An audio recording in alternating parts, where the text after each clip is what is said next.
নমস্কার, বাংলা বার্তার বিশেষ প্রতিবেদন আজ বিকেলে আপনাদের জন্য। নরেন্দ্র মোদী ভারতবর্ষের প্রধানমন্ত্রী, তিনি যুদ্ধের আবহে যুদ্ধ থেমে যাওয়া সিজফায়ার তার প্রেক্ষিতে দাঁড়িয়ে আজকে জাতির উদ্দেশ্যে ভাষণ দিলেন রাত 8টায়।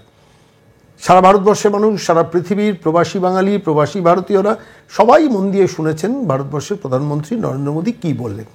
নতুন কিছু বলেছেন কি, আমি সেই ব্যাখ্যায় যাব, সেই বিশ্লেষণে যাব। দুটি শব্দবন্ধ বেশ চিত্তাকর্ষক। প্রথম শব্দবন্ধ হচ্ছে খুন দিয়ে ভাসালে জল দিয়ে ভাসাবো, অর্থাৎ সিন্ধু নদ চুক্তি 1960 যেটা বাতিল করা হয়েছে, তোমরা যদি খুন দিয়ে ভাসাও, অর্থাৎ মানুষ খুনের রাজনীতি চালিয়ে যাও, আমরা জল দিয়ে তোমাদের পাকিস্তানকে ভাসিয়ে দেবো। শুনতে ভালো লেগেছে এবং সেই স্ট্যান্ড পয়েন্টটা তো ভারত সরকার নিয়েছে। 1960 সালের সিন্ধু নদ চুক্তি বাতিল করেছেন, সিজফায়ার হয়েছে, কিন্তু সিন্ধু নদ চুক্তি বাতিল, সেই বাতিলটা আবার বাতিল হওয়ায় এমন কোনো ঘোষণা কিন্তু ভারত সরকারের তরফ থেকে ছিল না। ফলত আমার মনে হলো যে প্রধানমন্ত্রীর ভাষণ শুনে সিন্ধু নদ চুক্তি বাতিলটা অবস্থানটা থাকবে, অর্থাৎ আগামী দিনে পাকিস্তানের অবস্থানটা কি হবে সেটার সঙ্গে সিন্ধু নদ কিন্তু যুক্ত হবে।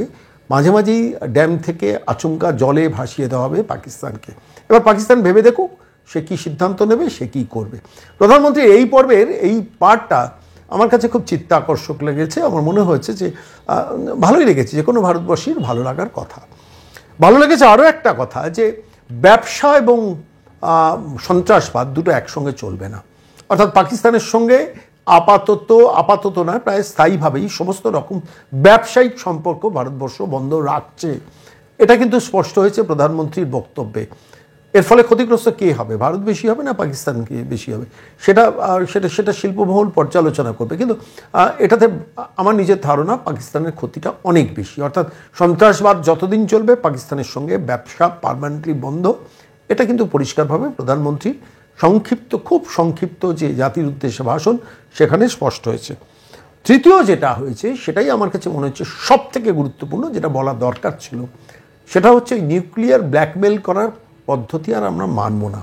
অর্থাৎ তোমাদের হাতে নিউক্লিয়ার অস্ত্র আছে, পারমাণবিক বোমা আছে, তো শেষ পর্যন্ত সেটা তোমরা প্রয়োগ করে দিতে পারো। আর সেই প্রয়োগ করে দেওয়ার ভয় দেখিয়ে আমরা দিনের পর দিন সন্ত্রাসবাদ মেনে নেব, আমাদের ভারতীয় নারীদের সিঁদুর মুছবে একতরফাভাবে, এটা কোনোভাবেই আমরা আর হতে দেব না। ফলত নিউক্লিয়ার ব্ল্যাকমেলটাকে আমরা পরোয়া করছি না। The message is clear to Pakistan. এই মেসেজটার সঙ্গে কিন্তু আমি একটু রিলেট করব। আপনারা জানেন যে পাকিস্তান এয়ারবেসে, নূর খান এয়ারবেস, যেটা রাওয়ালপিন্ডির খুব কাছে, সেই নূর খান এয়ারবেসে সম্প্রতি ভারত যে 15টা শহরে একসঙ্গে আক্রমণ করেছিল 9 তারিখ রাত্রে, এই নূর খান এয়ারবেসেও কিন্তু আক্রমণটা হয়েছিল, যেখানে মিলিটারি এয়ারবেস শুধু রয়েছে না, যেখানে নিউক্লিয়ার ওয়েপন্স রয়েছে। ফলত নিউক্লিয়ার ওয়েপন্স যে নূর খান এয়ারবেসে রয়েছে সেইটাকে ভারত আক্রমণ করেছে। The message gone to Pakistan military soldiers, যে আলটিমেটলি ভারত কিন্তু নিউক্লিয়ার ওয়েপন বেস, যেখান থেকে ফ্লাই করতে পারে, যেখান থেকে ছুঁড়তে পারে পাকিস্তান, সেটাকেও কিন্তু ভারতবর্ষ আক্রমণ করেছে। ফলত ভারতবর্ষের প্রধানমন্ত্রীর মেসেজের মধ্যেও সেই প্রসঙ্গটা এসে গেল যে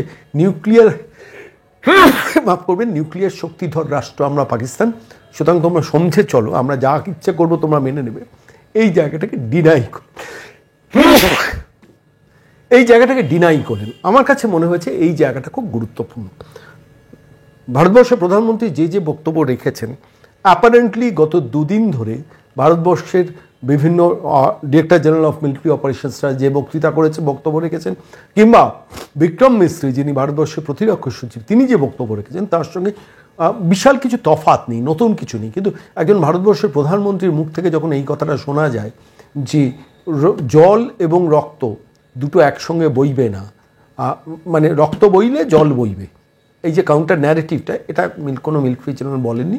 অর্থাৎ সিন্ধু নদ সংক্রান্ত ব্যাপারটা মিলিটারিরা যে বক্তব্য রেখেছেন তার থেকে একটু স্বতন্ত্র। আর অবশ্যই নিউক্লিয়ার ব্ল্যাকমেলের কথাটাও কোনো ভারতবর্ষের মিলিটারি জেনারেলরা বলেননি, director general of military operations যারা প্রেস ব্রিফিং করেছেন তারা কিন্তু বলেননি। তাহলে তফাৎটা কী রইল? আরেকটা শব্দবন্ধ ব্যবহার করেছেন যে পাকিস্তান যে international face of global terrorism, এইটাকে আমরা এস্টাবলিশ করেছি, এটাকে আগামী দিনে আমরা এস্টাবলিশ করব। এবং মারাত্মক একটা কথাও বলেছেন যে মুতোর জবাব দেবো, অর্থাৎ যে কোনো ধরনের আমাদের ওপর আগ্রাসন, যেটা এর আগেও মিলিটারিরা বলেছেন যে আমাদের ওপর যে কোনো ধরনের বর্ডার এরিয়ায় গোলাগুলি বর্ষণ, সেটাকে আমরা যুদ্ধ হিসেবেই ধরবো, সন্ত্রাসবাদকে আমরা যুদ্ধ হিসেবেই ধরবো। এই মেসেজটা ভারতবর্ষের প্রধানমন্ত্রীর পক্ষ থেকে দেওয়া হয়েছে। বহু মানুষ আমরা যারা চর্চা করেছি যে কেন যুদ্ধটা বন্ধ করালো, কেন মার্কিন যুক্তরাষ্ট্রের চাপে যুদ্ধটা বন্ধ করালো, আচমকা এতটা বাগে পেয়েও কেন পাকিস্তানকে ছেড়ে দিলাম, আমরা যখন সামগ্রিকভাবে এইগুলো নিয়ে আলোচনা করেছি এবং তারপর যখন শুনলাম ভারতবর্ষের প্রধানমন্ত্রী জাতির উদ্দেশ্যে ভাষণ দেবেন, কোনো একটা জায়গায় মনের কোণে একটু ভালো করে খেয়াল করে দেখবেন আমাদের প্রত্যেকের একটা এক্সপেকটেশন তৈরি হয়েছিল যে ভারতবর্ষের প্রধানমন্ত্রী বোধহয় নতুন কিছু তথ্য দেবেন বা নতুন কিছু ঘোষণা করবেন, বলবেন আমরা 7 দিন বাদে আমরা 7 দিন দেখব, 7 দিনের পর আমরা আবার যুদ্ধটা শুরু করব। দেখুন, আন্তর্জাতিক রাজনীতিতে এখন সেই পরিবেশ, সেই পরিস্থিতি নেই যে বলে কয়ে যুদ্ধ ঘোষণা করা, সেটা সচরাচর হয় না। পহেলগাঁওয়ের এই ঘটনাটা না ঘটলে 9টা জঙ্গি ঘাঁটি কি পাকিস্তানের ভারত এত তাড়াতাড়ি গুঁড়োতো? কিংবা ধরুন যে 8 তারিখ রাত্রিবেলা 15টা শহরকে তাক করে যে ড্রোন নিক্ষেপ করেছিল পাকিস্তান, সেই ঘটনাটা না ঘটলে পরের দিন 9 তারিখ ওই 16টা মিলিটারি এয়ারবেসকে কি আক্রমণ করতো ভারত? মনে হয় না। ফলে তো বলে কয়ে হয় না, পরিবেশ পরিস্থিতির চাপে প্রেক্ষিতে সমস্ত ঘটনাটা হয়। তাহলে প্রধানমন্ত্রীর বক্তব্যের মধ্যে আমরা নতুন কি পেলাম? আমি ঠিক এই জায়গাটা আসবো। দেখুন, সব কিছুর মধ্যে একটা জিনিস কিন্তু স্পষ্টত বলা দরকার। খারাপ লেগেছে যে আজকেও প্রধানমন্ত্রী যখন বক্তব্য রাখছেন, তার কিছুক্ষণ আগে সমস্ত ইলেকট্রনিক্স মিডিয়ায় ডোনাল্ড ট্রাম্প একটা বক্তব্য রেখেছেন, যে বক্তব্যর নির্যাস হলো এই মার্কিন যুক্তরাষ্ট্রের রাষ্ট্রপতি যে আমাদের কথায় দুটো দেশ যুদ্ধ থামিয়েছে, আর যুদ্ধ না থামালে আমরা ব্যবসা বন্ধ করে দিতাম। এই কথার প্রেক্ষিতে দাঁড়িয়ে ভারতবর্ষের প্রধানমন্ত্রী নরেন্দ্র মোদীর কাছে কিন্তু স্পষ্টত এর একটা পরিষ্কার জবাব এক্সপেক্ট করেছিল ভারতবর্ষের প্রত্যেকটি মানুষ।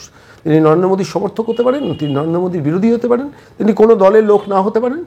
নরেন্দ্র মোদীর বক্তব্য যারা শুনেছেন তাদের কাছে কিন্তু এই একটা এক্সপেকটেশন তৈরি হয়েছিল যে মোদী অন্তত ট্রাম্পের এই কথাটার জবাব দেবেন যে তোমাদের কথায় আমি যুদ্ধ বন্ধ করিনি, একটা প্রস্তাব এসেছিল বন্ধ করেছি, হতে পারে তোমরা পাকিস্তানের সঙ্গে নেগোশিয়েট করেছো, তার প্রেক্ষিতে director general of military operation Pakistan আমাদের ফোন করেছেন, আমরা সেটাতে মেনেছি, রাজি হয়েছি, কিন্তু দ্যাট ডাজন্ট মিন যে তোমরা বলেছো বলে আমরা বন্ধ করেছি।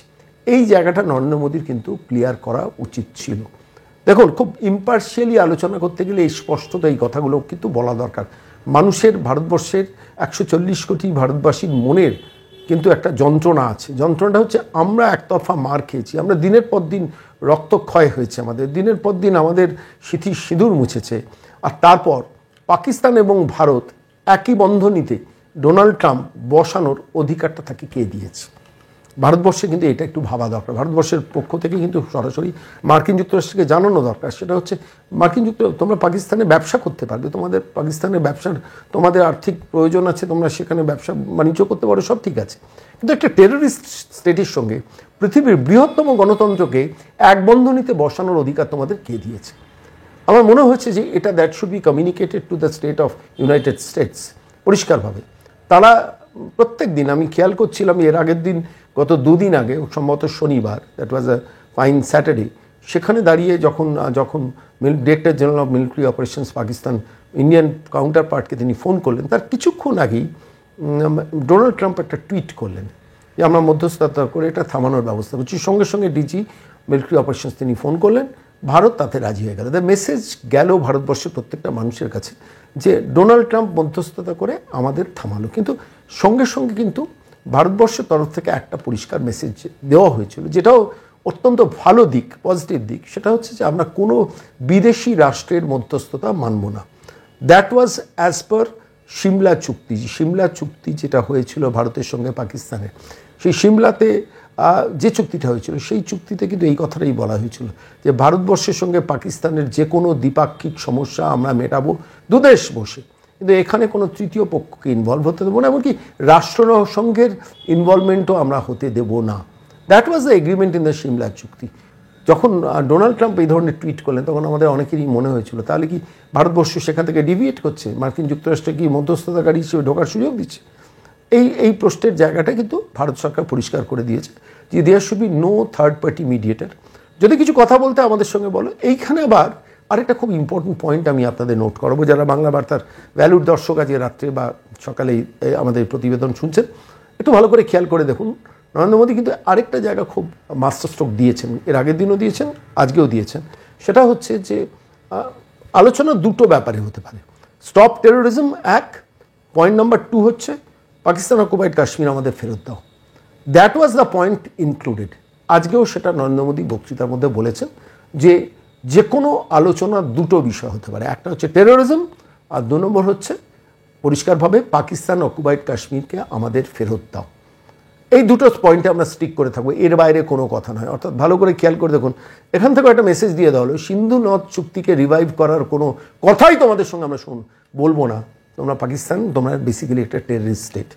এখন প্রশ্নটা হচ্ছে, আমি আমার মূল্যায়নটা আমি ব্যাখ্যাটা দিলাম যে প্রধানমন্ত্রীর সব কথাই বেশ ভালোই লেগেছে। মুতোর জবাব দেবো, এর আগের দিন বলেছেন ওরা গুলি করলে আমরা গোলা দেবো, এটাও ভালো লেগেছে। ভালো লেগেছে যে ব্যবসা এবং টেরোরিজম দুটোকে একসঙ্গে চলতে দেবো না, টেরোরিজম নিয়ে থাকলে নো ব্যবসা, নো বিজনেস, এটাও কিন্তু বলার হিম্মত থাকা দরকার। ভারতবর্ষের অর্থনৈতিকভাবে যথেষ্ট শক্তিশালী রাষ্ট্র, ভারতবর্ষে সেটা আছে। আর সবথেকে বড় কথা যেটা বলেছেন যে খুনের রক্ত বইলে আমরা কিন্তু জল দিয়ে তোমাদের ভাসাবো। আর সবথেকে ইম্পর্টেন্ট কথাটা যেটা বলেছি, আমি আরেকবার রিপিট করবো, যেটা আমার মনে হচ্ছে আজকের সন্ধ্যার সবথেকে বড় প্রাপ্তি, যে তোমরা তোমরা তোমরা কোনোভাবে ওই নিউক্লিয়ার ওয়েপন আছে আমাদের, আমরা পারমাণবিক শক্তি ধর রাষ্ট্র, এইটা দিয়ে আর ব্ল্যাকমেল করবে, সেটা ব্ল্যাকমেল করতে দেবো না। যে কোনো প্রয়োজনে যে কোনো সময় আমরা কিন্তু আবার আঘাত করব, এবং প্রয়োজন হলেই আঘাত করব। যদি আমরা আহতই, আমরা যদি আমাদের দিকে একটা গোলা আসে, আমরা 100টা নয় 1000টা গোলা তোমাদের দিকে ছড়ার জন্য তোমরা তৈরি থাকো। এই মেসেজটাও কিন্তু পাকিস্তানকে দেওয়া গেল। আপাতত এইটুকুই প্রধানমন্ত্রীর বক্তব্য। দেখুন, যুদ্ধের রণাঙ্গনে সব কথা বলে কয়ে হয় না, রণাঙ্গনে কিছু তথ্য আড়ালে রাখতে হয়, কিছু তথ্য সামনে বলতে হয়। প্রধানমন্ত্রীর আপাত দৃষ্টিতে সব কথাগুলি বেশ ভালো লেগেছে। ভারতবাসী হিসেবে আমার অন্তত গ্রহণযোগ্য মনে হয়েছে, একজন ভারতবাসী হিসেবে। শুধু একটা জায়গায় আমার মনে হয়েছে, ডোনাল্ড ট্রাম্পকে কাউন্টার করাটা ভারতবর্ষের প্রধানমন্ত্রী বোধহয় দরকার ছিল। কেন ওই ডোনাল্ড ট্রাম্পের অসভ্যতা, তা নাহলে আগামী দিনে আরও বাড়বে। আর ভারতের এবার ভাবার দরকার আছে, সময়ের দরকার আছে, যে ট্রাম্পকেও বলা দরকার। জেলেনস্কি যদি ট্রাম্পকে মুখের উপর বলতে পারেন, কেন নরেন্দ্র মোদী বলতে পারবেন না বলুন তো? এই প্রশ্নটা দিয়েই রেখেই আজকে এই প্রতিবেদন শেষ করলাম।